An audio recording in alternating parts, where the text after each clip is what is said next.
Kidlat News Updates. Mga balita ngayon, isa patay sa banggaan ng tanker at kotse sa Bataan. 9.8 million pesos na halaga ng marijuana winasak sa Benguet. Bagyong Ada mas lumakas pa habang papalapit sa Eastern Visayas at Southern Luzon.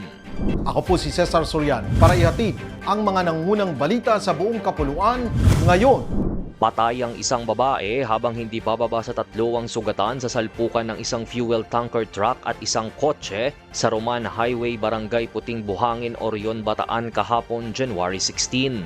Batay sa paunang investigasyon, parehong binabaybay ng 2 sasakyan ang highway kung saan patungong Balangas City ang tanker habang patungong Mariveles naman ang kotse. Pumasok umano sa linya ng tanker ang kotse na naging sanhi ng aksidente. Sa lakas ng banggaan ay napatagilid at nagliyab ang tanker saka kumalat ang langis sa ilang bahagi ng highway. Ligtas ang driver ng tanker habang isinugod naman sa ospital ang driver ng kotse at 3 kasamahan nito kung saan idineklarang dead on arrival sa ospital ang 48 taong gulang na babae.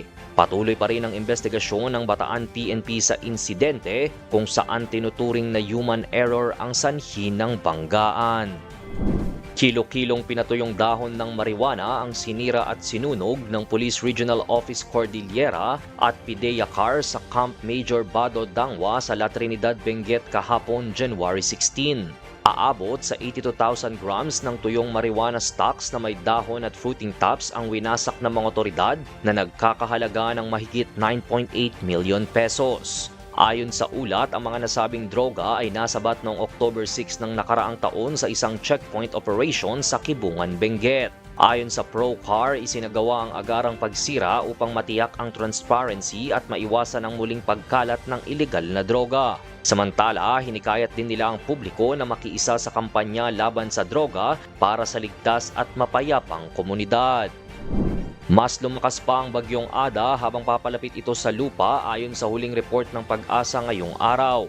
Sa press briefing kanina, huling namataan ito kaninang alas 4 ng madaling araw sa layong 175 kilometers silangan ng Huban, Sorsogon. May taglay itong lakas ng hangin na malapit sa sentro na umaabot sa 85 kilometers per hour at bugsong aabot naman sa 105 kilometers per hour. Sa kasalukuyan, gumagalaw ang bagyo west-northwestward sa bilis na 20 kilometers per hour. Ayon sa forecast, nananatili pa rin itong nasa tropical storm category habang kumikilos pa palapit sa Eastern Visayas at Southern Luzon. Ayon pa sa Pag-asa, hindi naman inaalis ang posibilidad na mas lalakas pa ito at maging severe tropical storm category bukas o sa darating na Lunes. Para sa Kidlat News Channel, ito si Jai Reyes, nag-uulat. Ako po si Cesar Sorian, kasama nyo sa bawat pagputo ng balita.